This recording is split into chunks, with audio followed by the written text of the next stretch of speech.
Voilà pourquoi le football va mal, voilà pourquoi il régresse. Vous allez vous dire pourquoi il y a une image d'Mbappé, bougez pas, je vais tout vous expliquer.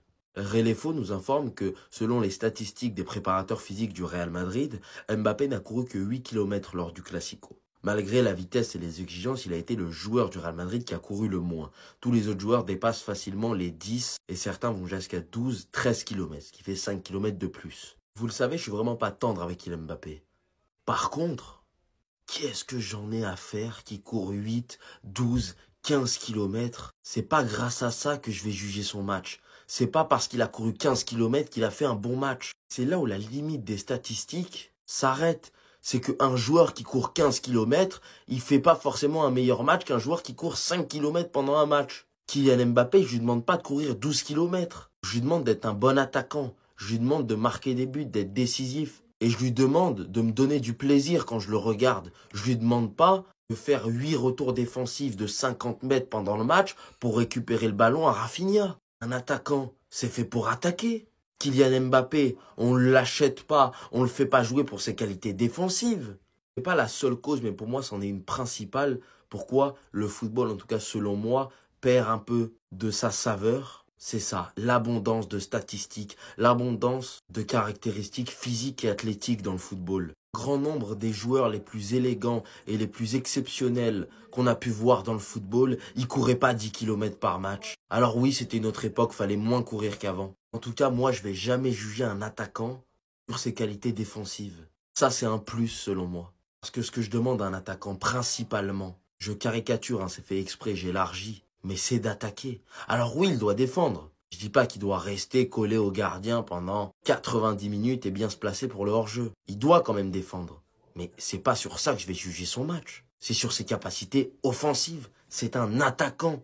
C'est la crise au Real Madrid pour Kylian Mbappé. La semaine dernière déjà, on apprenait que son plus grand soutien du côté du Real, Florentino Pérez, commençait à émettre des doutes sur la capacité du capitaine de l'équipe de France à répondre aux attentes du Real Madrid. Et cette semaine, c'est désormais son coach Carlo Ancelotti qui ne comprend pas comment le Real Madrid peut être aussi désorganisé depuis que Kylian Mbappé a été intronisé dans l'équipe. Et selon le média Relevo, il aurait donc identifié le problème. Kylian Mbappé ne fait pas les efforts défensifs, ce qui déséquilibrerait complètement son système. Face au Barça, le Français n'a couru que 8 km. Sur l'ouverture du score de Lewandowski, Casado a pu se balader tranquillement sans être mis sous pression par Mbappé, une tâche qui pourtant lui avait été confiée par son entraîneur. Cela inquiète dans le vestiaire du Real Madrid, notamment parce que son manque de repli défensif oblige d'autres de ses coéquipiers à réaliser les efforts à sa place et désorganise toute l'approche pour récupérer le ballon. Jude Bellingham étant le grand perdant de ce déséquilibre, puisque la saison dernière, l'Anglais jouait dans un poste de milieu offensif, lui permettant de pouvoir participer activement à la construction des actions de son équipe, et en se projetant rapidement vers la surface de réparation, ça lui permettait d'être dangereux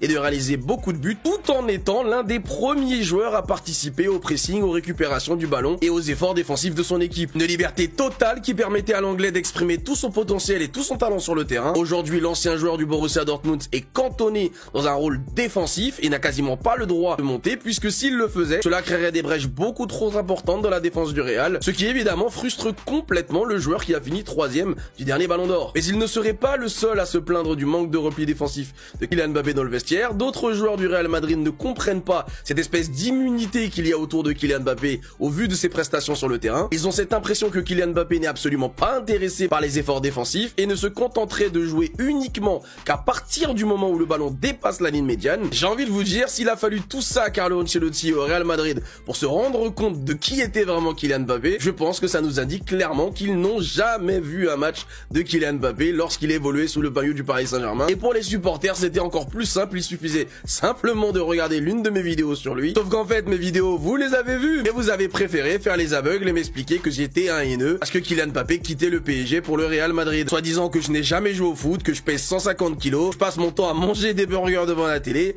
et que je viens donner des leçons à des athlètes d'exception. En attendant, au Real Madrid, ils font le même constat que moi sur le joueur. Athlète d'exception ou non, j'ai l'impression qu'aujourd'hui, tout le monde semble avoir ouvert les yeux sur lui. Ce qui est sûr, c'est que l'attitude l'attitude de Kylian Mbappé que je pointe du doigt depuis maintenant presque 3 ans l'a complètement rattrapé jusqu'au Real Madrid. Et comme je le dis depuis, tout est entre ses mains puisque le Real Madrid espère que Kylian Mbappé fera ce qu'il n'a jamais fait jusqu'à aujourd'hui, c'est-à-dire mettre son ego de côté et prendre conscience qu'il est en train de faire plus de mal à son équipe que du bien. Malgré le fait qu'il marque des buts, il expose beaucoup trop son équipe et ça demande beaucoup trop d'efforts à ses partenaires de jouer avec lui. Mais bon, vu que le Real Madrid est une institution et que Florentino Pérez n'est pas Nasser El Khelaifi, ça devrait bien se passer, à moins que... Il y a tout qui a changé, même sa famille s'en est mêlée. Restez bien jusqu'à la fin parce qu'avec tout ce qui sort depuis ce matin, faut comprendre. En passant par cette statistique qui est sortie ce matin, Kylian Mbappé aura apparemment couru uniquement 8 km lors du Classico. Par la même occasion, n'assumerait pas les tâches défensives. Comme si celui-ci n'était pas assez critiqué ces derniers temps. Une information qui a engendré énormément de haine sur lui, alors que, écoutez bien...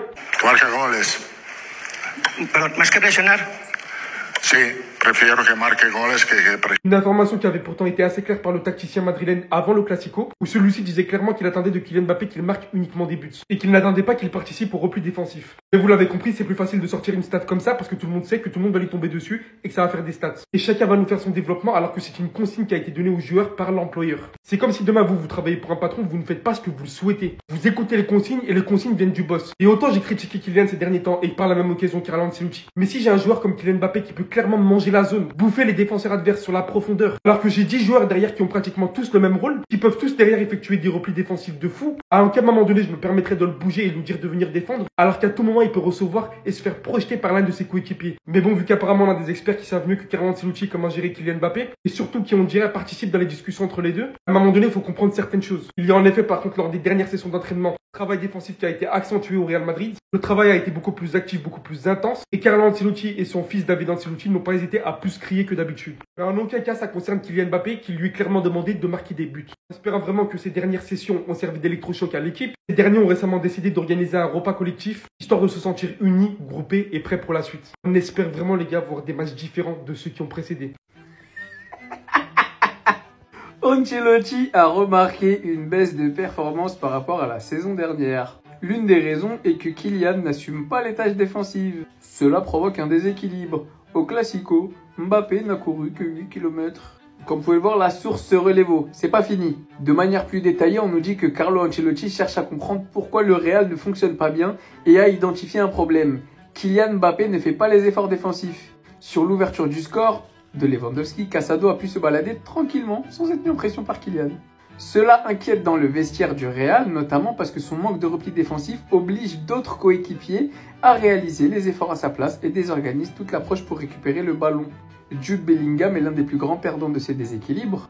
Le Real a confiance en Kylian, mais attend de lui qu'il fasse son autocritique et qu'il comprenne qu'il est aussi important en attaque qu'en défense. Alors moi, ça me pose pas de problème de taper sur Kylian, hein. Mais quand est-ce que vous allez comprendre que c'est lui le souci? Parce que bon, Relevo, ça reste une source relativement discutable, mais on voit bien qu'il y a un problème au Real. Le problème, c'est pas Kylian, c'est pas un neuf, c'est pas de sa faute. Le problème, c'est l'homme qui construit cette équipe, qui n'est pas foutu de trouver un équilibre entre son trio d'attaque, son milieu et sa défense. La défense au Real, surtout la charnière, elle est pas bonne. Au milieu de terrain, il n'y a pas de complémentarité. Et en attaque, c'est jamais les bons joueurs qui jouent. Taper sur Kylian, ça me pose aucun problème. Mais c'est pas Kylian qui se met sur la feuille de match, hein. C'est pas lui qui se donne des instructions. Va falloir commencer à remettre en question le vrai responsable de cette situation.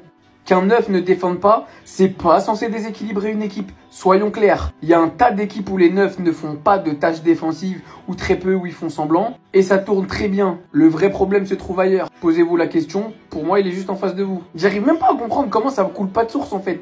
Comment vous voulez taper sur Kylian et vous comprenez pas que le souci il est juste sous vos yeux? Grosse tension au Real Madrid et honnêtement, je pense que des choses vont changer. Ancelotti a remarqué une baisse de performance par rapport à la saison dernière. L'une des raisons est que Mbappé n'assume pas les tâches défensives. Cela provoque un déséquilibre. Au Classico, Mbappé n'a couru que 8 km. Certains joueurs du Real Madrid sont agacés par Kylian Mbappé et son manque de repli défensif. Le Français donne l'impression d'être impliqué uniquement quand le ballon dépasse la ligne médiane. Tout le monde espère qu'il va ouvrir les yeux. Vous savez le problème que j'ai avec ce genre d'informations?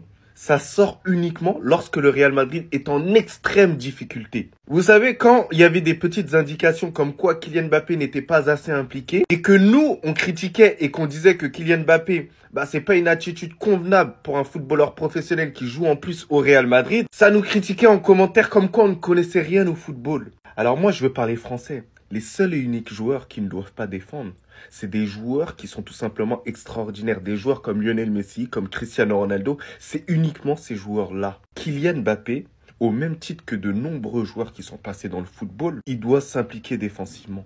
Et oui, il doit avoir une attitude tout simplement irréprochable. Il doit cesser d'avoir cette nonchalance. C'est son pire ennemi. Vous voyez la dalle qu'il a eue à Monaco, la dalle qu'il a eue à ses débuts au Paris Saint-Germain. Il doit l'avoir pareil au Real Madrid. Sinon, dans tous les cas, il y aura un petit qui viendra prendre sa place. Et c'est ça le football. Donc c'est bien que Carlo Ancelotti ait identifié ce problème-là. Et là, maintenant, on attend un truc. C'est que lorsque Kylian Mbappé n'est pas bon, qu'il aille faire un tour sur le banc. Voilà. Il faut prendre des mesures drastiques. Il ne faut plus ouvrir sa bouche pour rien. Il faut qu'il y ait sanction juste après. Aucune place n'est assurée au Real Madrid. Et on doit faire autant pour tous les joueurs. Ça va, toi? Bon, en tout cas, bien, alhamdoulilah. Ah ça faisait longtemps.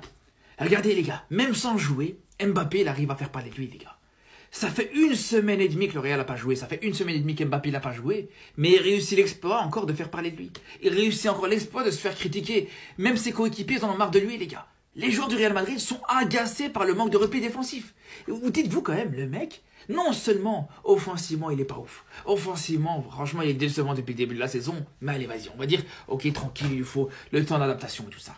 Mais non seulement il est éclaté offensivement, mais en plus de ça, il fait pas les efforts défensifs. Il revient pas défendre. Les gars, j'ai envie de vous dire, c'est votre faute tout ça. C'est votre faute encore une fois. Parce qu'à force de le défendre quoi qu'il arrive, à force de le défendre à chaque match, dans sa tête, lui, c'est encore le meilleur joueur du monde, les gars. Dans sa tête, lui, il n'a pas besoin de défendre. Dans sa tête, c'est comme Messi et Ronaldo, le genre de joueur que, voilà, tu ne demandes pas forcément qu'ils reviennent faire le repli défensif. C'est exactement la même chose. Et ça, c'est votre faute. Mais c'est aussi la faute du coach. C'est aussi la faute d'Ancelotti. Parce que quand tu vois que ton joueur, il n'arrive pas à répondre présent offensivement, il est décevant offensivement, mais qu'en plus de ça, même sur l'aspect défensif, il ne fait pas les efforts. Pour moi, il n'y a plus d'excuses. Je suis désolé, mais ce mec doit goûter au banc.